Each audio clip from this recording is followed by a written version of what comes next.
Muy bien, doctores, en esta pregunta, ¿cuál es la causa del eritema infeccioso? Recuerden que el eritema infeccioso es también conocido como megaloeritema, ¿correcto? Megaloeritema, ¿ya? También te acordarás, según mi mnemotecnia, SAR es una latina que le gusta rumbear con un duque, por lo que quiere una infección exantemática. Entonces, la quinta enfermedad, también conocido como quinta enfermedad, eritema infeccioso. ¿Y quién lo causa, doctor? Lo causa el parvovirus B19, ¿correcto? La clave es la letra C. Recuerda que el piógenes más bien es para faga bacteriana, Staphylococcus aureus te hace diferentes infecciones cutáneas, por ejemplo, y también te puede hacer enfermedades mediadas por toxina del Staphylococcus aureus, ¿correcto? Muy bien. El virus herpes humano número 5, recuerda que es también conocido como el citomegalovirus y se asocia a infecciones tipo en VIH, retinitis, tipo en neonatos, infecciones congénitas, ¿correcto? Con sus calcificaciones periventriculares, te acordarás. Y este es el virus herpes humano número 3, también conocido como virus de la varicela zoster, que en su prima infección da varicela y en su reactivación herpes zoster, ¿correcto? Muy bien, la clave es la letra C, parvovirus B19. En esta pregunta, neonato con sepsis probable precoz. Recuerda que precoz es porque, correcto, se presenta en las primeras 72 horas, nacido en el hospital. ¿Cuál es la combinación de antibióticos sugerida? Ok, recuerden que primero, que por ser probable, obviamente hay que pedir, se solicita hemocultivo y tengo que iniciarle antibiótico empírico, ¿correcto? Como está precoz y nacido en el hospital, obviamente vamos a darle AMPI más Genta, ¿correcto? Muy bien. Por lo tanto, la clave sería la letra A, AMPI más Genta, ¿ok? Muy bien. En esta pregunta, un recién nacido tiene el examen físico bajo peso al nacer. ¿Qué significa que sea bajo peso al nacer? Menos de 2.500 gramos. Para ser más exactos, entre 1.500 y 2.500, ¿no? Bajo peso. Pequeño para edad gestacional. Significa, pues, doctores, que su relación en la curva de Lubchenco salió menos del percentil 10. O sea, es pequeñito. Tiene micrognatia. Cardiopatía congénita, flexión patológica de los dedos. Doctores, la micrognatia y la flexión patológica de los dedos me está orientando a mí a pensar en un tipo de síndrome. Te acordarás que están hablándote acá del síndrome de Edwards, el cual recordarás que tiene como cariotipo, en primer lugar, trisomía 18, en segundo lugar, translocación y en tercer lugar, mosaico. ¿Correcto? Este es su cariotipo más frecuente. Muy bien, por lo tanto, la clave es Edwards, ¿ya? Recuerda que para patao, más bien te tuvo que haber dicho microftalmia o anoftalmia, labio leporino, paladar hendido y polidactilia, ¿ya? Muy bien. En esta pregunta, recién nacido de parto vaginal, nace hipotónico cubierto por meconio. Correcto, no presenta llanto. Ok, listo. Recibió ventilación a presión positiva, luego presenta disminución de la amplexación emitora derecho y no se oculta un murmullo vesicular en el mismo emitor. Listo. Doctor, lo que ha pasado acá es que este paciente nació deprimido, le hicieron maniobra de RCP incluyendo la ventilación a presión positiva y ahora viene pues que en un hemitórax, para ser más exacto, el hemitórax derecho, acá la amplexación está disminuida y que el murmullo vesicular acá también está no se ausculta. Entonces lo más probable es que acá que ha pasado un barotrauma, es decir, un síndrome de fuga de aire, para ser más exactos, un neumotórax. ¿Correcto? Por lo tanto, la clave es la letra D. En esta pregunta, el lactante de 6 meses presentó estornudos y rinorreas hace algunos días, o sea, un cuadro respiratorio alto, y que luego presenta exterior. Ok, no se olviden, si tienes un cuadro respiratorio alto, puede ser una faringitis, un resfrío, y que luego me hace estridor, como el caso clínico, o de repente también te pueden decir disfonía, o también te pueden decir tos perruna, ¿correcto? ¿Correcto? En ese caso, doctores, más o menos signo de dificultad respiratoria, esta secuencia te tiene que hacer pensar en un croup viral. Y más que todo, si se presenta en quién, en un lactante. Entonces miren, 6 meses, cuadro respiratorio alto y viene con estridor, ¿correcto? Y taquimitirajes, o sea, signo de dificultad respiratoria, ¿ya? ¿Qué score usaría? Ok, como es un croup viral, te acordarás que la etiología croup viral es obviamente virus. ¿Y quién es el virus? El parainfluenza. ¿Correcto? Hay tipo 1, tipo 2, tipo 3, etc. El tipo 1 es el más frecuente. Y el score que debes utilizar es el score de Westlake. ¿Correcto? Para determinar la gravedad. ¿Ya? Muy bien. En esta pregunta, ¿cuál es la clínica principal del cuadro otológico caracterizado por un ocupamiento del oído medio, pero sin signo de infección? Doctores, si te dicen ocupamiento del oído medio sin signos de infección, obviamente voy a pensar en otitis media serosa. Pero si me dicen con signos de infección, obviamente pienso en otitis media aguda supurada. Por lo tanto, ¿cuál es la clínica principal de estos? Ya, si me dice sin infección, es otitis media serosa. ¿Y su clínica principal cuál es? Solamente la hipoacusia. Por lo tanto, y es más, es la causa más frecuente de hipoacusia, ¿no? Unilateral en niños. Otitis media serosa. Obviamente estamos hablando de una hipoacusia de transmisión. ¿Ok? Muy bien. En esta pregunta, ¿cuál es el score recomendado por la guía para bronquiolitis?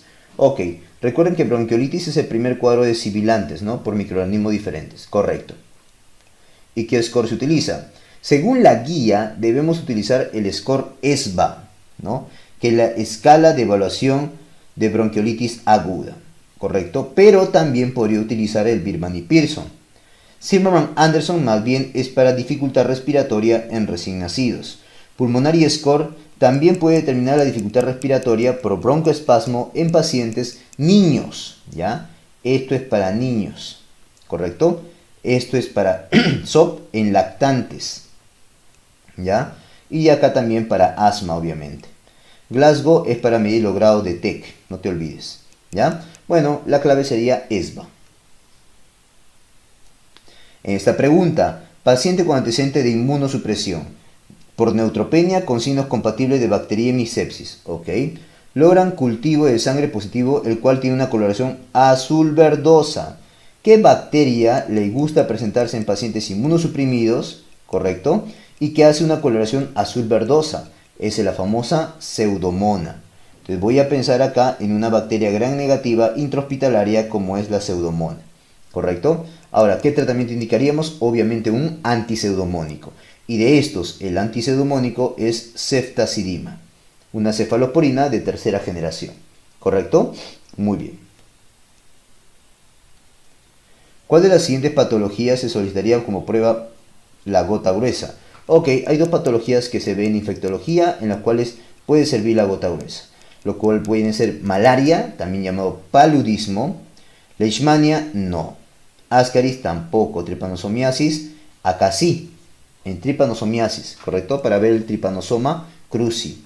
Dengue no, ascaris tampoco, malaria sí y trypanosomiasis sí. Por lo tanto, la mejor clave es la letra D. Para fiebre amarilla tampoco y dengue tampoco. ¿Ok? La clave sería la letra D entonces. ¿Ok? Muy bien. En esta pregunta, niño de 4 años que acude a emergencia con gingivorragia, lesiones petequiales en tronco y extremidades, no presenta adenopatías, tampoco visceromegalia. ¿Ok? Tiene leucocitos 7000 y plaquetas 30.000. Tiene antecedente cuadro viral hace algunas semanas. Ah, doctor. Lo que pasa es que sus leucocitos están normales, pero tiene una plaquetopenia y con clínica de hemostasia primaria, ¿correcto? Así que esa plaquetopenia justifica esa clínica. Y ese cuadro viral previo hace unas semanas te orienta a que esta plaquetopenia se debe a un PTI, también conocido como trombocitopenia inmune, ¿correcto? Muy bien, letra E, no olvidarse eso, ¿ya? Muy bien. Más bien leucemia linfoblástica aguda no sería porque no tiene adenopatías, no tiene visceromegalia. Y falta la leucocitosis o leucopenia y también la anemia. Wiskott-Aldrich también es causa de plaquetopenia, pero en el contexto de un paciente inmunosuprimido y que tiene eczemas. Esa es la tríada de Wiskott-Aldrich. PTT falta, ¿no? Al PTT va con 5 cosas, acuérdate. La fiebre, la anemia hemolítica microangiopática, la plaquetopenia por consumo, la lesión renal y la clínica neurológica. Nada de eso tiene. Linfoma de Hodgkin, menos todavía. ¿Ok? Muy bien. En esta pregunta, neonato de 16 días que inicia con ictericia, el examen laboratorio de hiperbilirubinemia, predominio de bilirrubinas hidrosolubles. ¿Quiénes son las hidrosolubles, doctor? Las hidrosolubles son las bilirrubinas directas. Tiene pruebas negativas para sepsis, dice. Ok, ¿cuál es el diagnóstico más probable? Entonces yo tengo que pensar en una causa de hiperbilirrubinemia directa. La fisiológica es indirecta. Leche materna indirecta. Hemolítica indirecta. ¿Correcto? Kerníter, eso es un dato anatomopatológico, nada que ver. Y está relacionado a la bilirrubina indirecta también. Sería una atresia de vías biliares. Y justo la atresia de vías biliares es una causa de síndrome colestásico, ¿ok? Que comienza a partir de la segunda semana. ¿Ya? Muy bien. Y la malformación de vías biliares más frecuente, acuérdate. Muy bien. En relación a las etapas del desarrollo mamario, según Tanner, la presentación de crecimiento mamario por fuera de los límites de la areola, pero sin doble contorno. Ok, recuerda, telarquía 1 es nada, ¿correcto? Telarquía 2 es botón mamario. Telarquía 3 es crecimiento por fuera de los límites de la areola, pero sin doble contorno. Telarquía 4 es con doble contorno y telarquía 5 es la mama madura. Por lo tanto, como me dice sin doble contorno, entonces estoy hablando de telarquía 3, etapa 3. ¿Ok? Muy bien. Recién nacido que presenta lagrimeo constante del ojo izquierdo acompañado de una ligera nada más inyección conjuntival, pero sin secreciones purulentas. O sea, parece que está lagrimeando de un solo ojo, ¿no? Un neonato. Cuando lagrimea de un solo ojo, llora de un solo ojo, entonces estamos hablando, pues, doctores, de una dacrioestenosis. Dacrioestenosis, ¿correcto? La clave sería la letra D, entonces. ¿Qué es la dacrioestenosis, doctor? Es un stop. ¿En qué? En ese conducto nasolacrimal. Te acordarás, pues, que si acá tengo la nariz, ¿no? Por dentro voy a tener el cornete inferior. Debajo del cornete inferior, ¿no? Desemboca este conducto nasolacrimal, ¿no? De la glándula lacrimal. Entonces, acá hay una obstrucción. Esa es una dacroestenosis. Y por eso, como hay una obstrucción, se acumula acá y lagrimeo constante es el que va a tener. ¿El manejo cuál es? El tratamiento depende. Si estás en el primer año, es solamente masaje. Masaje a este nivel. ¿Correcto? Y si ya tiene más de un año, plantea cirugía, recanalización quirúrgica. ¿Ok? Muy bien. En esta pregunta, ¿quién es el vector del virus Zika? Ok, es el famoso Aedes aegypti. Y no solo del Zika, sino también de chikungunya, del dengue y de la fiebre amarilla. ¿Correcto? Entonces, de estas 4, ¿correcto? Es pues el Aedes aegypti su vector. Por eso a estas 4 virus se le conoce como los arbovirus. ¿Ya? Arbovirus. ¿Correcto? Muy bien. Paciente adulto con conductas sexuales de riesgo. Recuerda que cuando te digo conductas sexuales de riesgo, piensa en dos cosas. O es una ITS, ¿correcto? ¿No? O te están hablando de un VIH. ¿Ya? Presenta deposiciones acuosas más de 4 semanas, o sea, diarrea crónica, ¿ya? Y acuosa todavía. Con algunos signos de deshidratación. Se sospecha VIH. ¿Cuál sería el tratamiento de la diarrea además de la rehidratación? Ok, como estoy pensando en un VIH, cuando tienes una diarrea acuosa crónica, o sea, más de 4 semanas, en un paciente VIH tienes que pensar en las coccidias. Y ahí el tratamiento general que damos, tanto prevención como tratamiento, es el famoso sulfamethoxazol más trimetoprim, o sea, el cotrimoxazol. Letra D. ¿Correcto? Muy bien. En esta pregunta, paciente de 35 años que presenta síntomas respiratorios con tos persistente. Refiere que consumió, ¿no? Con regularidad o consume con regularidad cangrejo de río. Ahí está. Doctores, si consume cangrejo de río, tengo que pensar, pues, doctores, en Paragonimus, ¿ya? Y todavía sin la radiografía me hice infiltrado y sino de la raqueta de tenis. Eso, pues, es compatible con Paragonimus, ¿correcto? Peruviano, si quiere, le puede decir. Paragonimus sp, que es un tipo de gusano, o sea, el minto, platelminto, ¿correcto? Trematode, ¿no? Platelminto trematode, ¿ya? Y ese se da por consumo, pues, de cangrejos de río. Recuerda que su hábitat es el pulmón. Si bien ingresa por vía oral, su hábitat es el pulmón.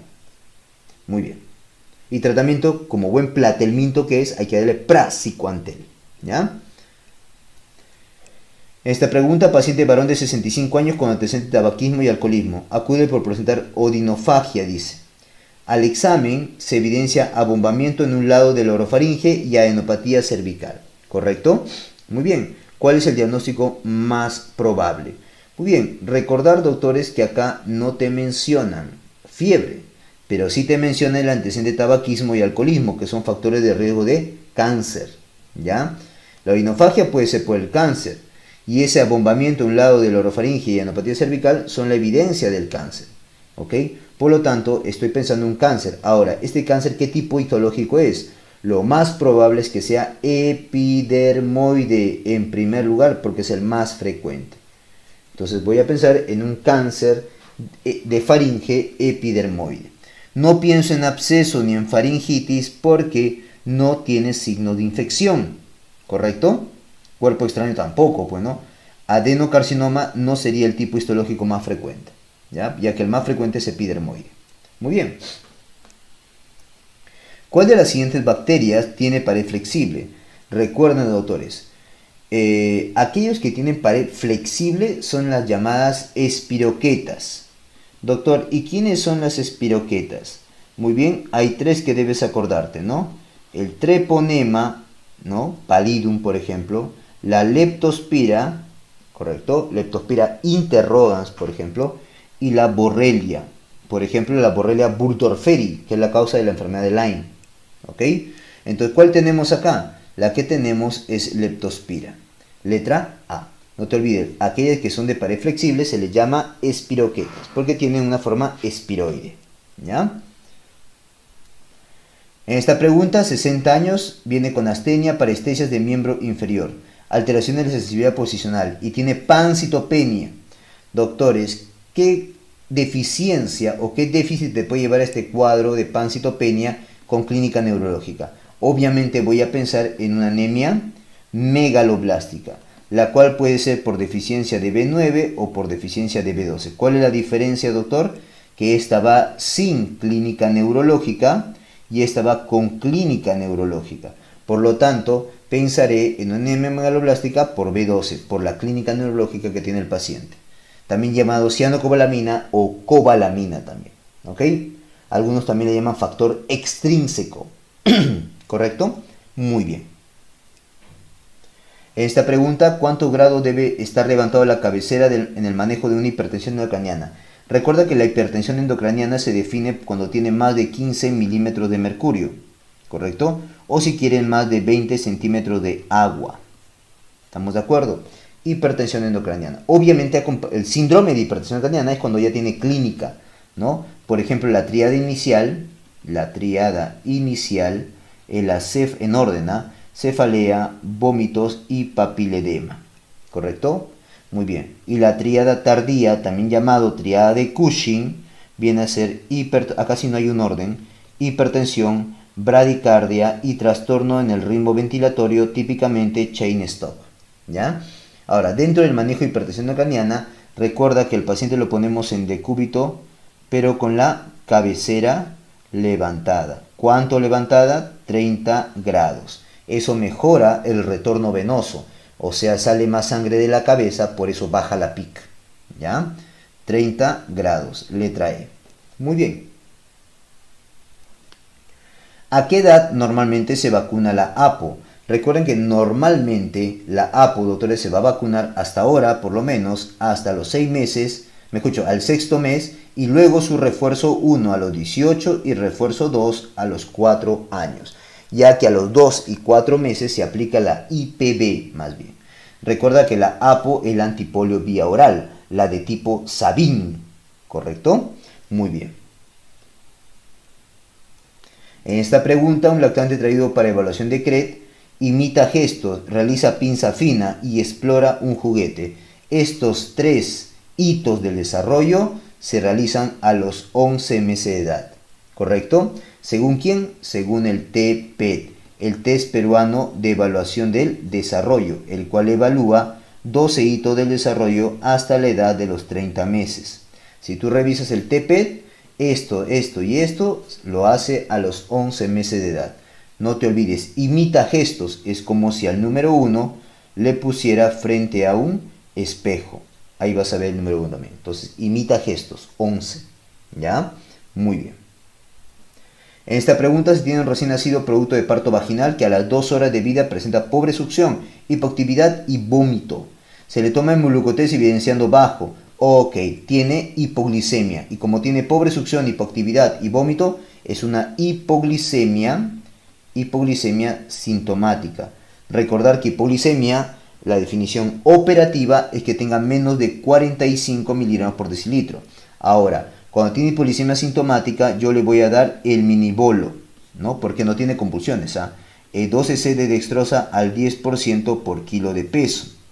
Y luego de ese minibolo le dejo a una infusión de glucosa con un BIG alto, generalmente entre 5 y 8, como dice la guía. ¿Ok? Por lo tanto, dice que ya recibió el minibolo y luego cuánto infusión de glucosa con BIG de cuánto. 5 a 8. La clave sería, ¿cuál es la más relacionada? 10 a 12 mucho, 3 a 4 poco, 1 a 2 poco, 8 a 2 10 mucho. Sería 5 a 6. ¿Correcto? La que más se parece. Muy bien. Paciente varón de 28 años quien sufre accidente cayendo de un tercer piso. Es llevado a emergencia donde se evidencia miriasis del ojo izquierdo con respuesta motora en extensión. Te pide el Glasgow. Ok, recuerden que el Glasgow evalúa 3 parámetros. Respuesta palpebral, respuesta verbal y respuesta motora. La palpebral va de 1 a 4, la verbal de 1 a 5 y la motora de 1 a 6. Por eso los límites del puntaje son 3 y 15. ¿Ya? Veamos cuánto salió en respuesta palpebral. Dice apertura ocular al dolor. Al dolor es 2. Respuesta verbal, veamos. Emite sonidos incomprensibles. Ese es puntaje de 2. Y en respuesta motora, en extensión. Eso también llamado descerebración. Y ese es puntaje 2. Por lo tanto, tiene puntaje de 6. Como es menor o igual a 8, es un Glasgow severo. ¿Correcto? Amerita su intubación. La clave, la letra E. Puntaje de 6. Bien, vamos a continuar con nuestro simulacro, la parte B. Paciente de 23 años con 2 gestas que acude al consultorio manifestando presentar secreción vaginal abundante, verdosa, con irritación vulvar desde hace 7, bueno, acá no puede ser años, ¿no? 7 días. Al examen, el cervix está en fresa, o sea, colpitis en fresa. Entonces, claramente, cuando el flujo es verdoso, amarillento, espumoso, con colpitis en fresa o bastante inflamación y prurito, eso es tricomoniasis, ¿ya? Y el mejor manejo no es el metronidazol vía oral de 500. No, se le da metronidazol 2 gramos vía oral dosis única, porque la tricomona es infestante, o sea, no pasa a la sangre, entonces se puede tratar con monodosis, es un parásito. Pero mejor que el metronidazol es el tinidazol, entonces la mejor clave es la A. La vaginosis bacteriana es la que se trata 500 miligramos vía oral por 7 días, porque esas son bacterias. Si deseamos conocer la capacidad de una prueba para detectar sanos, recuerden que siempre deben hacer su tablita, siempre, por favor. Entonces, si yo tengo enfermo sano, positivo, negativo, si me dice la capacidad de la prueba para detectar a los sanos, quiere decir que un sano debe dar negativo, o sea, un verdadero negativo. Pues como me está preguntando la capacidad de la prueba, se entiende que es una capacidad de la prueba intrínseca, o sea, previo a su aplicación. Entonces está midiendo solamente la comparación en condiciones experimentales. Sobre todos los sanos, cuántos dan verdaderos negativos, y eso se conoce como especificidad.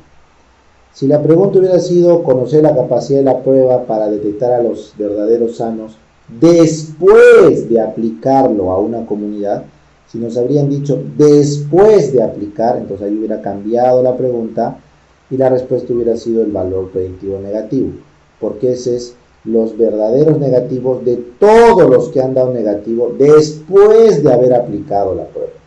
¿Ya? Eso es importante que entiendan la diferencia. Muy bien, un paciente de 45 años sin factores de riesgo, va con tristeza por más de 2 semanas, se quiso suicidar inclusive en el pasado, está con insomnio, falta de energía, no se concentra, pérdida de peso, fatigado, pero actualmente no tiene ideas de suicidio. Entonces, ¿qué hay que prescribir? Bueno, es un trastorno depresivo mayor, cumple los criterios, y vamos a dar un inhibidor selectivo de recaptación de serotonina. No es necesario hospitalizarlo ni darle antipsicótico porque claramente no se quiere matar ahorita. Entonces yo puedo dar sertralina, paroxetina, fluoxetina, venlafaxina. Bupropión no, porque eso es un inhibidor selectivo de dopamina noradrenalina y eso es para los adictos al tabaco. Entonces de estos 4, la respuesta viene por el que te da una pronta mejoría, o sea, el más potente y el que más rápido responde el paciente de esta lista de 4 es la venlafaxina. La sertralina es uno de los más lentos, la paroxetina es más que nada ansiolítico y la fluoxetina es estimulante, así que la respuesta correcta es la venlafaxina porque es un inhibidor selectivo de recaptación de noradrenalina, serotonina, entonces por eso responden mejor. Se produce cuando se estudia una determinada patología que produce muertes precoces y en el momento del inicio del estudio esos individuos muertos ya no pueden incluirse en los casos. ¿Qué falacia o qué sesgo es? Entonces recuerden, el sesgo de Bergson es cuando todos tus pacientes son tomados de una muestra hospitalaria y no has considerado la comunidad. El sesgo falacia de Neyman es cuando no has considerado los casos nuevos, o sea, los casos incidentes. Eso ocurre cuando haces estudios de casos y controles. El sesgo de memoria es cuando el paciente el sujeto de estudio no recuerda la exposición. Eso también ocurre en casos y controles. Sesgo aleatorio es un distractor y el sesgo o efecto Hawthorne es cuando la persona cambia su conducta al sentirse observada. Y eso ocurre cuando no se aplica a los ciegos, sobre todo en los estudios de corte o en los estudios experimentales. Muy bien, entonces dicho esto, el mejor concepto de Neyman que se adapta sería, el mejor concepto que se adapta a la pregunta es el de Neyman. No se han tomado los casos nuevos fallecidos en un estudio de casos y controles, ¿ya? Entonces, vamos a explicar esto un poquito para que entiendan. Vamos a suponer que acá tenemos toda una población, ¿no es cierto?, de personas. Y a esas personas les vamos a aplicar un factor de riesgo, ¿no es cierto? No sé, radiación, drogas, lo que sea. Entonces, estas personas a lo largo del tiempo, muchas de estas personas expuestas, ¿no es cierto?, van a enfermar, otras quizás van a morir por el efecto, y otras quizás, a pesar de haber estado expuestas, van a seguir estando sanas, ¿correcto? Y probablemente hay otro grupo de personas que pueden enfermar o estar sanas sin haber sido afectadas por este factor, ¿no? Este factor de riesgo ha podido afectar a esta, pero, y esta más, pero no a estas dos de abajo. Muy bien, entonces cuando ustedes hacen un estudio de casos y controles, lo que están haciendo es eso. Agarran a los casos enfermos, lo comparan con los controles, los sanos, y les preguntan en el pasado si se expusieron al factor. Entonces, en ese estudio, si te das cuenta, no estás considerando a estos dos que murieron, porque ya no llegaron a tu estudio. Pues eso es el sesgo de Neyman. Las patologías que dan muertes precoces, al momento del estudio, esos muertos ya no entran en tus casos, entonces eso es un sesgo, el sesgo de Neyman. ¿Qué es la confiabilidad de una prueba? ¿La probabilidad de qué? Entonces recuerden que los términos de una prueba respecto al error alfa son la significancia, la confiabilidad, y respecto al error beta son la potencia, ¿correcto? Que sería cuando tienes buena muestra, ¿no es cierto? Y finalmente la falta de potencia, ¿no? La ausencia de potencia. Entonces tienes significancia o alfa, confiabilidad que es 1 menos alfa, tienes el error aleatorio, que es el beta, y la potencia, que es el 1 menos beta. Muy bien, la ausencia de error aleatorio. Entonces, para eso siempre tienen que hacer su tablita. Si es que no lo tienen mapeado, es lo más inteligente y lo más lógico hacer su tablita así, ¿ya? Entonces, en la columna vertical se pone los dos escenarios posibles: que la hipótesis nula sea cierta o que la hipótesis nula sea falsa, igual a 0, ¿ya? Y a la izquierda o en las filas se pone tu decisión estadística: si rechazaste la nula o si no rechazaste la nula. ¿Está bien? Entonces ahí solamente se pueden configurar 4 escenarios. Entonces, si yo no, o mejor vamos a poner así: si yo rechazo una nula que era cierta, he cometido error alfa. Esa es la significancia. Si yo no rechazo una nula que era cierta, eso es la confianza. Siguiente: si yo no rechazo una nula que era falsa, ¿correcto? O mejor dicho, claro, está bien. Si yo no rechazo una nula que era falsa, entonces mi prueba es, o sea, cometí un error aleatorio. No he rechazado a la falsedad, no he rechazado a lo falso. Es un error aleatorio. Pero si yo rechazo algo que es falso, que es lo correcto, se llama potencia. 1 menos beta, porque he rechazado lo falso. Entonces, los dos errores que puedes cometer es rechazar la verdad, ese es error alfa, y el otro error que puedes cometer es no rechazar la mentira, que ese es error beta. Son los dos errores. Y por lo tanto, lo correcto que puedes hacer es, acá, no rechazar la verdad, eso es la confiabilidad, y rechazar lo falso, eso es la potencia. Son las dos cosas buenas que puedes hacer. Entonces, ¿qué me está preguntando? Me están preguntando la confiabilidad, o sea, el 1 menos alfa. ¿Qué sería el 1 menos alfa? La capacidad de no rechazar una nula cuando es verdadera. No rechazar una nula, ahí está, no rechazarla, cuando esta es verdadera, cuando es verdadera. La clave es la B. La 17-hidroxiprogesterona se produce ¿en qué fase del ovario?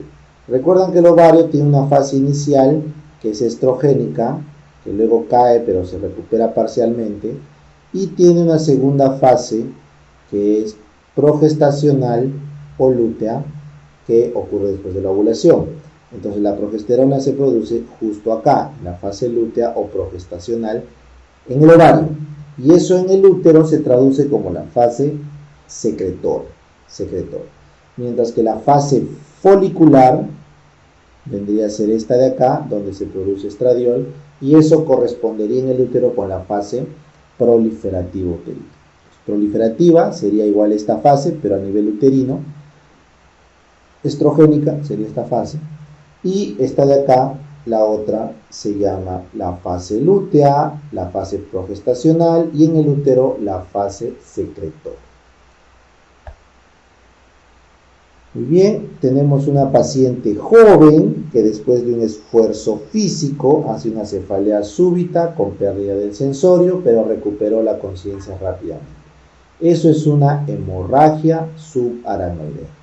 Obviamente la han taqueado y le sale negativa para el sangrado, porque se entiende que la escala de Fisher acá es un Fisher donde no se ve la sangre, pero tengo clínica.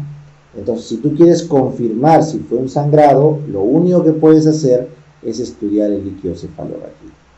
Se le hace un estudio del líquido cefalorraquídeo, se le sacan 3 tubitos de líquido cefalorraquídeo, y si en los 3 hay xantocromía o muestras de sangre, entonces se confirma que es una hemorragia subaracnoidea. ¿Ya? Bien. La meningitis con poco consumo de glucosa, pero ya hubo consumo, tiene que ser bacteriana. Pero poco consumo son las bacterias atípicas. Pero para eso tiene que haber predominio de mononucleares. Entonces es una MEG bacteriana, pero atípica. Las típicas son neumococo, meningococo y hemófilos. Esos son típicos. Los atípicos son listeria, borrelia, leptospira, tuberculosis, brucela, etc. Estas son las que consumen poca glucosa y a predominio de mononuclear. Mientras que las bacterias típicas consumen mucha glucosa, o sea, la glucosa suele estar menos de 45 y es a predominio de polimorfo nuclear.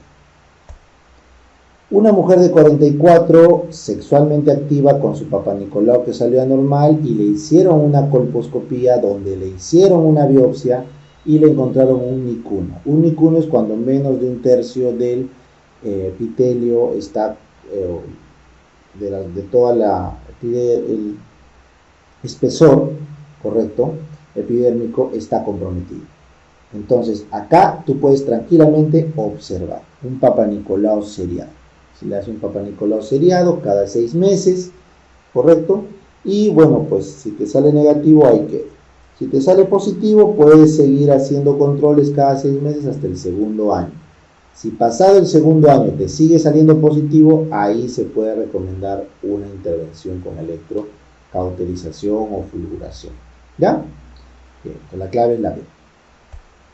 Marque lo incorrecto en la relación tóxico-antídoto. A ver, vamos de abajo. La morfina se antagoniza con la naltrexona, sí, pasadas las 48 horas, y antes de las 48 horas con la naloxona. El gluconato de calcio y el sulfato de magnesio son antagonistas, si es correcto, ¿no? Porque ambos actúan sobre los canales divalentes. El paracetamol se antagoniza con la N-acetilcisteína, es correcto, ¿no? Para recuperar el NADPQ reducido, ¿cierto? El metanol se puede antagonizar con el etanol, es correcto. Cuando damos etanol, competimos con la aldehído deshidrogenasa y evitamos el paso tóxico del metanol. Sin embargo, el antídoto de la warfarina es la vitamina K, no es la protamina. La protamina es el antídoto de la heparina. La clave es la A. Se desea conocer el impacto del berilio en la salud. O sea, el berilio es un factor de riesgo para la salud. Se hace un estudio analítico, o sea, con 2 variables. Observacional, o sea, que solamente puedo observar la variable independiente, no la manipulo. Y con grupo control. Entonces, ¿cuál es el estudio analítico observacional con grupo control? Puede ser los casos y controles o pueden ser las cohortes. Esos son los dos. Con grupo control, observacionales y analíticos. Pero si yo quiero ver el berilio, que es un factor de riesgo, entonces, si yo uso casos y controles, lo que estoy estudiando es el efecto. Entonces, el caso control es cuando parto de los enfermos y me voy a ver las causas, varias, cuando no las conozco. Pero si yo ya conozco la causa y solo la quiero estudiar, entonces es mejor la cohorte, porque es para un solo factor de riesgo bien conocido y aparte para ver sus efectos. Por otro lado, el berilio es un factor de riesgo raro, porque solo se exponen aquellos que trabajan en minas, entonces también los factores de riesgo raros se estudian con cohortes. La clave es la B. Un paciente de 33 tenía varices pero superficiales, fumadora pero ocasional, prehipertensa y familiares de tercer grado con infartos. Además, en el examen tiene sobrepeso y actualmente está con amenorrea de 3 semanas, amenorrea, y tuvo un consumo irregular de sus anticonceptivos. ¿Cuál es una contraindicación absoluta para seguir tomando su pastilla anticonceptiva? Entonces recuerden, los anticonceptivos orales tienen contraindicación absoluta para pacientes con riesgo alto de trombosis, riesgo alto cardiovascular, tumores hepáticos o hepatopatías graves y cánceres hormonodependientes, ¿no es cierto? Son sus principales contraindicaciones. Adicionalmente, los anticonceptivos están contraindicados en el embarazo porque el estrógeno es teratogénico y durante la lactancia porque el estrógeno corta la leche. Entonces veamos, ¿la paciente tiene riesgo alto de trombosis? No, porque las varices superficiales no califican. Alto de infarto tampoco, porque si es ocasional, prehipertensa, sobrepeso y el familiar de tercer grado no son criterios de alto riesgo. No hay nada hepático, no hay un cáncer por ahí, pero como ha tenido su amenorrea, entonces puede estar embarazada y ahí sí sería teratogénico. Entonces, la principal razón es por el efecto teratogénico que le causaría de estar embarazada, ¿ya? Sus anticonceptivos. Si asignamos un valor del 1 al 10 para una satisfacción de calidad, ¿qué escala se ha utilizado? Entonces recuerden, la escala nominal es cuando tengo categorías no numéricas indistintas. La escala ordinal es cuando tengo categorías no numéricas, pero que hay un orden. Y la de intervalo es cuando tengo números, escalas claramente numéricas, pero el 0 no es real. Y la escala de razón es cuando el 0 es real y tengo escala numérica. Pues en este caso la mayoría podría decir, ya, profe, del 1 al 10 es numérico, ya, ponte que el 0 no representa ausencia de valor, entonces puedo marcar intervalo. Es falso. ¿Por qué? Porque esta distancia de acá tiene que ser una distancia constante que yo puedo medir a ciencia cierta. Mientras que cuando yo estudio calidad, yo no conozco esta distancia. Por ejemplo, yo te pregunto, del 1 al 10, ¿cuánto calificas la resolución de este examen? Un alumno dice 3, el otro alumno dice 4, el otro alumno dice 5. Pero yo no tengo cómo saber cuánto representa ese valor que le ha dado cada uno entre puntuación y puntuación, porque la naturaleza de la variable es cualitativa. Como la naturaleza es cualitativa, es difícil establecer una distancia numérica, pues así yo le ponga números, eso no me interesa, sigue siendo una nominal u ordinal. No puedo pasar a intervalo. Pero todos sabemos que 3 es mayor que 4 y que 3 es menor que 4 y que 4 es menor que 5. O sea, todos sabemos que hay al menos un orden. Entonces, la clave correcta es la A. ¿Cómo se llama cuando no pueden formar un cigoto? Eso es esterilidad. Y la infertilidad es cuando no pueden salir embarazada o terminar con éxito un embarazo por más de un año. ¿Ya? Entonces, la infertilidad es un concepto más grande que el de esterilidad, porque la infertilidad es la incapacidad de la pareja para concebir, para salir embarazada o para terminar con un hijo vivo por más de un año de intentos, ya sea porque son estériles, porque abortan mucho, lo que fuera. Y después se subdiagnostica la esterilidad, que es ya la incapacidad de formar cigoto. Una mujer de 35, constantemente, esta palabra es clave, preocupada por la enfermedad de su madre, está intranquila, nerviosa, insomnio y la última semana ya se levanta todas las noches. Está triste y evita reuniones sociales. ¿Qué puede ser?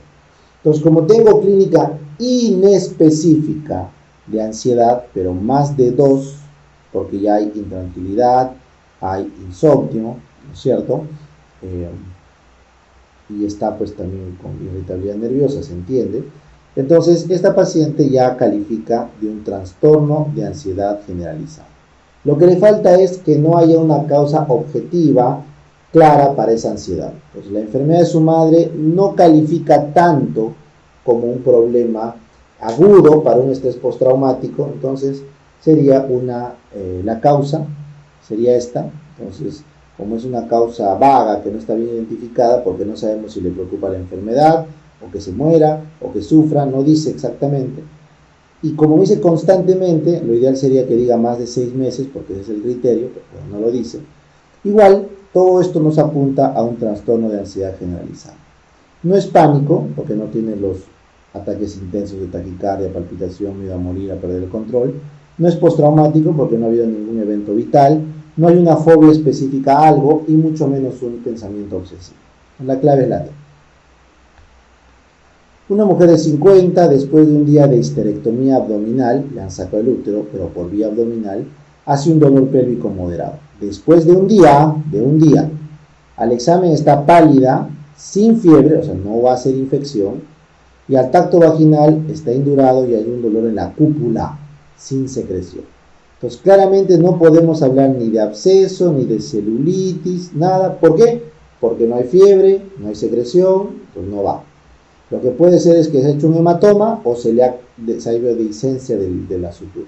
Pero como hay algo indurado y está pálida, eso nos lleva al hematoma de cúpula vaginal. La clave es la B.